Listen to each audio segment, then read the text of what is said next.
আসলে ঢাকা শহরের মানুষ অনেক সময় অনেক কিছু চিন্তা করে, কিন্তু ভালো কাজের উদ্যোগ আছে। তো তার একটা ফলশ্রুতিতে আমি এখন আছি যে জায়গায়, এখানে আপনার ভালো মানুষের খাবারের জন্য ব্যবস্থা করছে। এই যে দেখেন রাস্তার পাশে ওই যে সিরিয়াল দেয়া, আর সবাই বসে আছে সিরিয়াল দিয়ে। কারণ কি, এখানে সবাই শৃঙ্খলা ভাবে বসে আছে। রোজার মাসে সবাই শৃঙ্খলা ভাবেই তাদের কার্য সম্পন্ন করে, কিন্তু কেউ আপনার খাবার দাবার নিতেছে না, সবাই আপনার সুন্দরভাবে বসে আছে।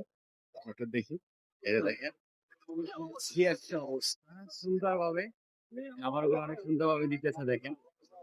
এই হলো অবস্থা। আর ঢাকা শহরে কি বলে যে ভালো মানুষ নাই, ভালো মানুষের একটা এটা হলো ভালো কাজের হোটেল।